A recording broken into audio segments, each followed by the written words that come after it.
can put your logo on the VPOS Touch screen and promote your business and engage with your customers. It takes two simple actions. The first one is the machine file transfer, and the other one is editing the ideal screen mode.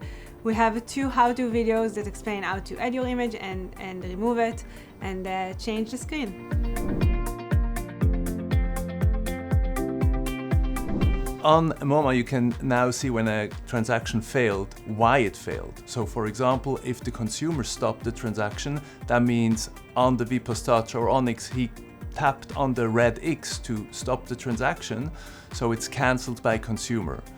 And another situation could be that the transaction failed during authorization. Then you would have a decline during authorization, which means the bank or the acquirer stopped the transaction.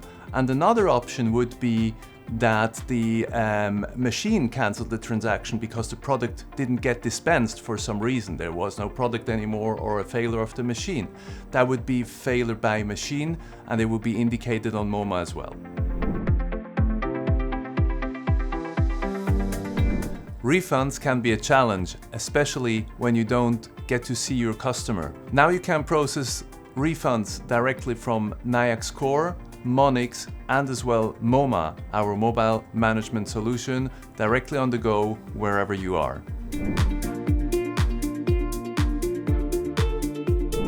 For the last alert screen in MoMA, we added more details per alert, so you can get more information for the type of alert that you've gotten. For example, lost communication to POS is an error that you get when there's a problem in the communication between your point of sale and the device. It usually restarts itself and resolves itself, but in case it doesn't, the error will repeat and you need to contact support.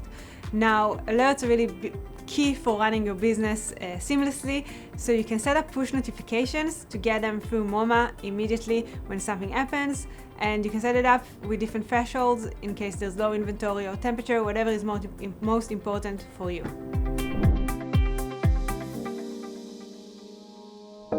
Now you can update your firmware version remotely through both Core, the management suite, and MoMA, our mobile app, and keep your devices up to date.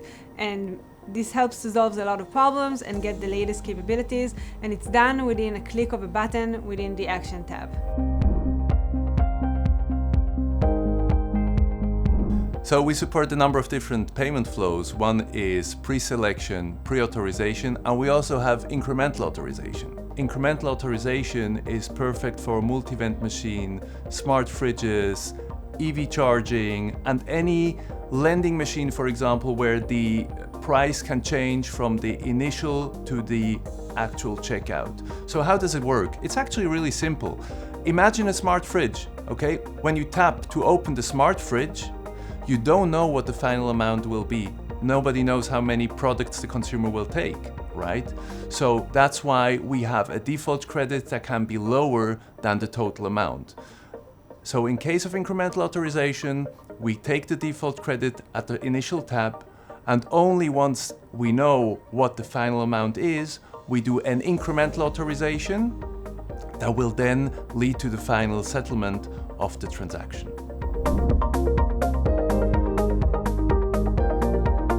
You can follow us on all our social channels, you can join the Facebook community, and you can use Nayax our new platform, our knowledge management system, to get all the answers that you need.